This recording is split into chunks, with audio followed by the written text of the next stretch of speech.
राम राम सभी को। मैं विवेक मलिक स्वागत करता हूं आपके अपने परिवार कपिल राणा कैरियर मेकर में। जैसा कि हमने आपसे वादा किया था कि हम एक वादों से संबंधित अलग क्लास चलाएंगे, तो ये उसी क्रम में हमारी पहली क्लास है। और आज जो हम यहाँ पर वाद को चर्चा में लेकर आ रहे हैं वह वाद है आपका शंकरी प्रसाद वाद। शंकरी प्रसाद वाद आपका मौलिक अधिकारों से संबंधित पहला वाद था जिसे चुनौती दी गई सुप्रीम कोर्ट में मौलिक अधिकारों से संबंधित। तो हम आज के सेशन में इसी बात से इस क्लास का शुभारंभ करेंगे। ठीक है, चलिए तो शुरू करते हैं आज अपना पहला वाद। और ये केस है आपका कौन सा, शंकरी प्रसाद।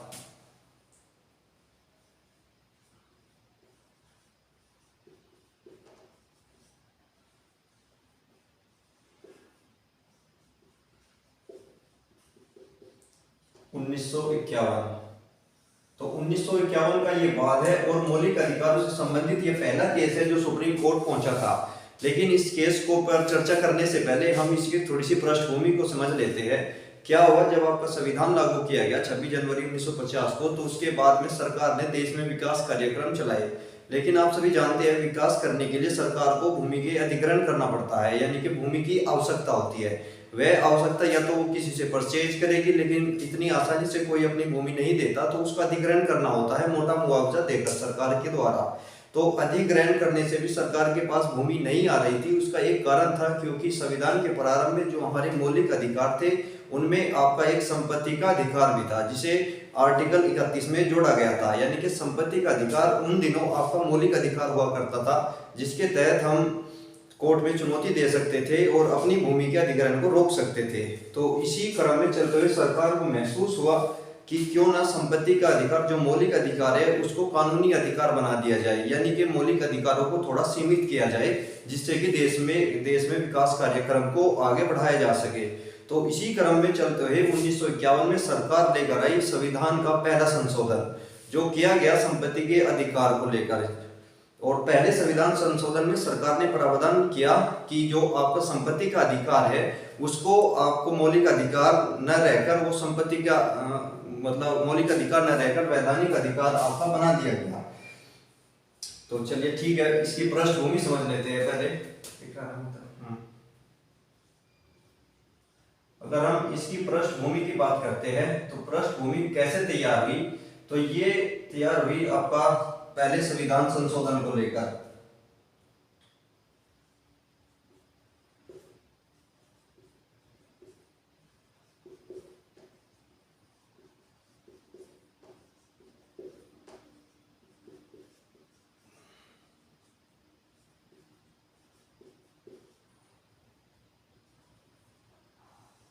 और इसमें क्या प्रावधान किया गया, इसमें प्रावधान किया गया आपका संपत्ति के मौलिक अधिकार को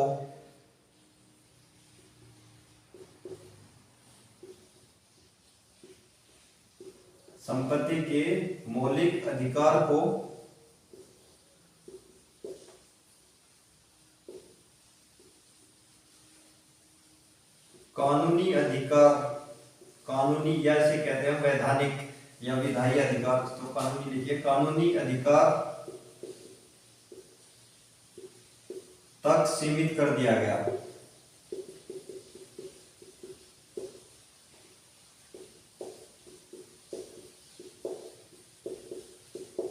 अर्थात ये जो आपका अनुच्छेद दिया गया है 31 आपका मौलिक अधिकार था, इसको हटाकर इसमें संपत्ति का अधिकार जो था वो कानूनी अधिकार यानी कि विधायी अधिकार बना दिया गया आर्टिकल 300 के तहत, यानी कि 300A के तहत ये आपका कानूनी अधिकार बन गया। अब इसके आधार पर आप कोर्ट नहीं जा सकते, मौलिक अधिकारों के आधार पर आप इसको चुनौती नहीं दे सकते। तो हुआ क्या, जैसे ही ये प्रावधान आपका किया गया, मौलिक अधिकार हटा दिया गया, तो आपने पिछली क्लास में हमने पढ़ा था आपको आर्टिकल 13। आर्टिकल क्या करता है, 13 क्या कहता है, ये आपके मौलिक अधिकारों का संरक्षण करता है। यानी कि संसद द्वारा बनाई गई विधिया, वह विधिया जो आपके मौलिक अधिकारों का अल्पीकरण करती है, उनको यह निरस्त करने का अधिकार आर्टिकल 13 आपको देता है। तो इसी आर्टिकल 13 के अधिकार पर अब संविधान के पहले संशोधन जो किया गया था उसको सुप्रीम कोर्ट में चुनौती दी गई शंकरी प्रसाद के द्वारा। तो इन्होंने सुप्रीम कोर्ट पहुंचे और इसको चुनौती दी। जैसे ये चुनौती दी गई तो ये भारतीय संविधान के इतिहास का पहला केस बना जो मौलिक अधिकारों के हनन को लेकर सुप्रीम कोर्ट पहुंचा था। तो अब आगे की चर्चा इस पर करते हैं। एक मिनट रुकना, दिख रहा है।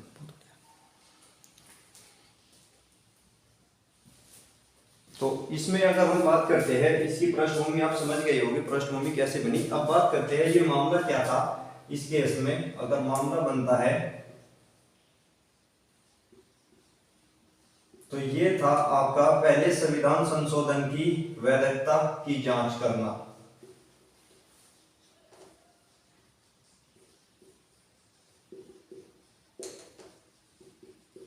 पहले संविधान संशोधन की वैधता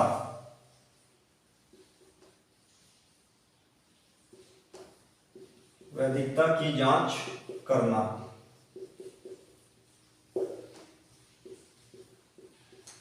ये इसका मामला बना। इसी को लेकर ये सुप्रीम कोर्ट पहुंचे थे कि ये मामला वैध नहीं है, अवैध है। जो सरकार ने संविधान संशोधन कर दिया है वो आपके आर्टिकल 13 का उल्लंघन है। यानी कि इसको, इस मामले को चुनौती किस आधार पर दी गई, तो चुनौती का आधार इसमें था,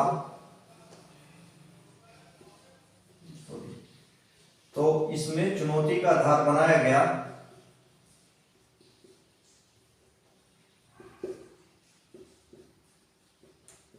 और किसको बनाया गया, ये बनाया गया आपका आर्टिकल 13 यानी कि अनुच्छेद 13 को। और आप सभी जानते हैं अनुच्छेद 13 क्या प्रावधान करता है।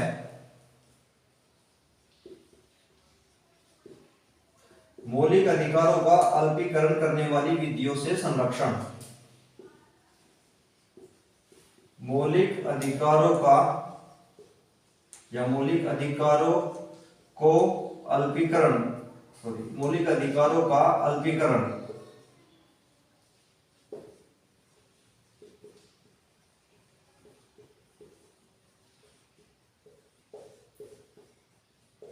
करने वाली विधियों से संरक्षण।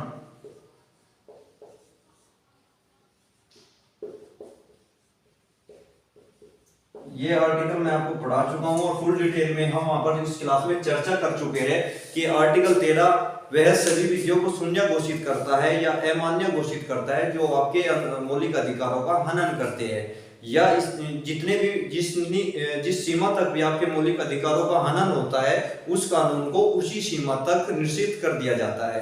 ये भी आपके आर्टिकल 13 में ही प्रावधान है। इसमें 4 सिद्धांत भी निकलते हैं, वे सब हम डिस्कस कर चुके हैं। लेकिन यहाँ पर हम बात कर रहे हैं सुप्रीम कोर्ट में। जैसे ही ये आपका मामला गया तो इसमें चुनौती दी गई आपके आर्टिकल 13 के तहत पहले संविधान संशोधन को। कहा गया कि संसद को अधिकार नहीं है मौलिक अधिकारों में परिवर्तन करने का, क्योंकि आर्टिकल 13 उन सभी विधियों से हमारे मौलिक अधिकारों का रक्षण करता है जो उसका अल्पीकरण करने के लिए बनाई जाती है। तो इसी आधार पर मौलिक अधिकारों को चुनौती दी जाती है। और अगर बात करें सुप्रीम कोर्ट का यहाँ पर निर्णय क्या आता है वो थोड़ा सा हम समझते हैं। यहाँ पर जो निर्णय दिया गया सुप्रीम कोर्ट के द्वारा इस आधार पर, प्रावधान के आधार पर, उधर लिख लेते हैं। तो इसके आधार पर जो यहाँ पर निर्णय बनता है वह निर्णय क्या बना, तो सुप्रीम कोर्ट ने क्या कहा। सुप्रीम कोर्ट कहता है कि आर्टिकल 13 आपके मौलिक अधिकारों का रक्षण करता है। यानी कि आर्टिकल 13 में प्रावधान किया गया है आपके मौलिक अधिकारों का रक्षण, लेकिन वो रक्षण किससे करता है, वो रक्षण करता है आपका विधियों से। यानी कि संसद जिन कानूनों का निर्माण करती है उनसे रक्षण आपका आर्टिकल 13 करता है। लेकिन हुआ क्या, संविधान संशोधन आर्टिकल 368 के तहत एक विधायी प्रक्रिया है जो संशोधन करती है, और 368 के तहत किया गया संशोधन कानून नहीं माना जाता, यानी कि उसे विधि का दर्जा नहीं दिया जाता, केवल संशोधन करने के लिए वो पर्याप्त है। संशोधन इस प्रकार समझ सकते हैं कोई भी गलती हो जाए उसे ठीक करना या अनुच्छेदों की खामियों को दूर करना। खामियों को दूर करने के लिए संशोधन किए जाते हैं समय समय पर। तो सुप्रीम कोर्ट ने जो 368 के तहत संशोधन किया जाता है उनको कानूनों की श्रेणी में न लेकर केवल उन्हें सुधार तक पर्याप्त रखा, और इसमें प्रावधान किया गया कि आर्टिकल 13 का यह उल्लंघन नहीं है, क्योंकि आर्टिकल 13 आपकी कानूनों से रक्षा करता है, जबकि संशोधन कानून नहीं होता। इसी आधार पर संसद को अधिकार दिया गया कि जो भी परिवर्तन आपके संविधान में करना है वो 368 के तहत किए जा सकते हैं। तो ये इसके निर्णय थे। एक लिख लेते हैं इनके पॉइंट को। तो यहाँ पर जो निर्णय आता है सुप्रीम कोर्ट का, ये कहते हैं आर्टिकल 13 मौलिक अधिकारों का रक्षण करता है, या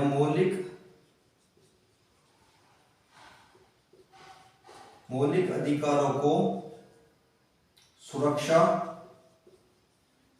या रक्षण करता है।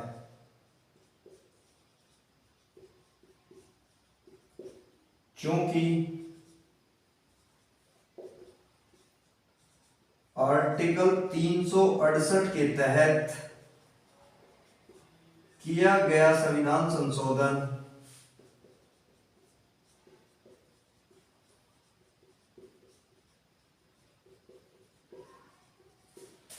कानून नहीं होता, अतः आर्टिकल 368 के तहत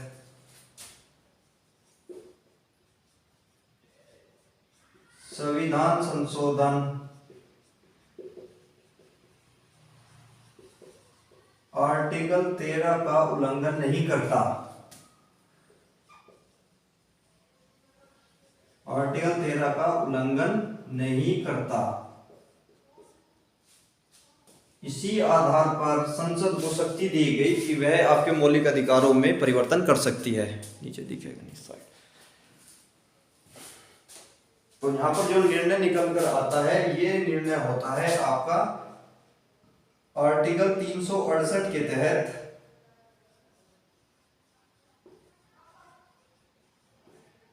संसद संविधान संशोधन करके मौलिक अधिकारों में परिवर्तन कर सकती है।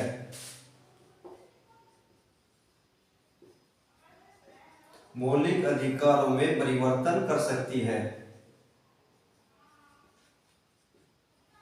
मौलिक अधिकारों में परिवर्तन कर सकती है। अतः यह पहला केस था या पहला बात था जिसमें संसद को शक्ति दी गई कि 368 के तहत संसद की शक्ति असीमित है, यानी कि वो जहां पर भी संविधान के जिस भाग में भी चाहे किसी भी प्रकार का संशोधन करके संविधान में परिवर्तन ला सकती है, लेकिन इसके लिए निर्धारित किया गया कि उन्हें आर्टिकल 368 के तहत करना होगा। 368 प्रक्रिया संविधान संशोधन से संबंधित है, आर्टिकल 368।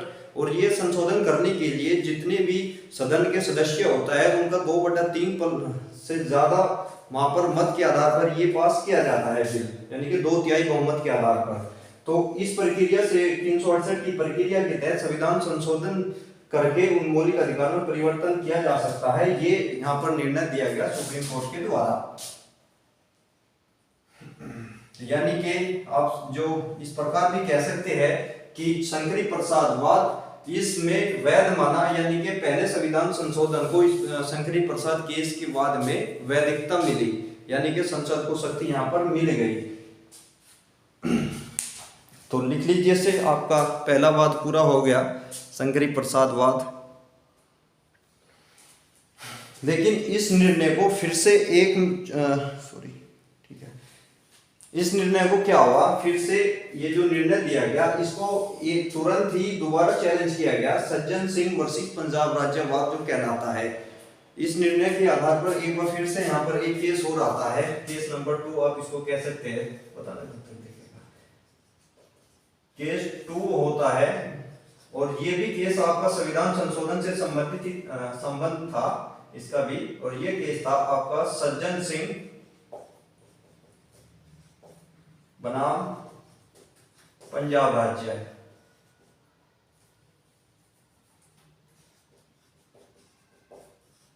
और इसमें भी क्या हुआ, इसमें शंकरी प्रसाद निर्णय की पुनरावृत्ति हुई, यानी कि शंकरी प्रसाद वाद के निर्णय को दोबारा दोहराया गया।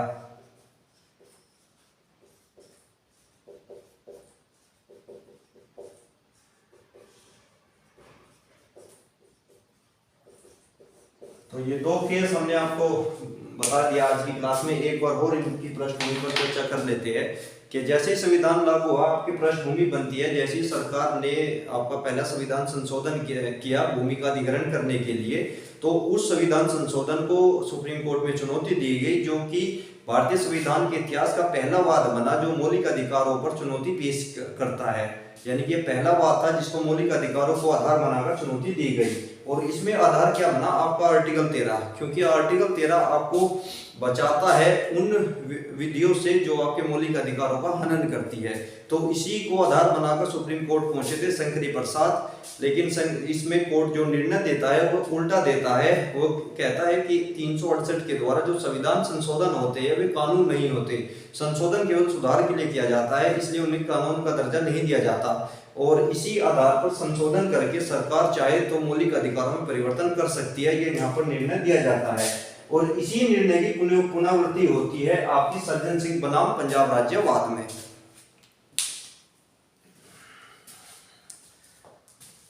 चलिए, तो ठीक है, आज आपके दो केस पूरे हो गए। जैसे जैसे हम इन वादों को लेकर आगे बढ़ेंगे तो आप देखेंगे 1973 में जैसे ही हम पहुंचेंगे, तो 1973 में जाने के बाद एक आपका नया यहाँ पर जो बनेगा वाद, यानी कि एक उसमें सीमा तय की जाएगी कि इस डेट से पहले उसमें क्या परिवर्तन नहीं कर सकते, वे नहीं कर सकते, यानी कि मूलभूत संरचना का सिद्धांत, जो कि आगे 1973 में आपका आता है। 1973 के बाद में ये आएगा, वो धीरे धीरे आप जान जाएंगे। क्योंकि अगर बात करें हम, सबसे ज्यादा विवादित कहीं पर भी संविधान में होता है, या विवादित या सरकार का या कोर्ट का अगर टकराव किसी चीज पर होता है तो वो होता है मूलभूत संरचना के सिद्धांत पर। तो धीरे धीरे हम जानेंगे मूलभूत संरचना का सिद्धांत का विकास कैसे हुआ, यह क्या है, कौन से केस में आया। तो जैसे जैसे हमारे केस आगे बढ़ेंगे तो आप इसको समझते जाएंगे।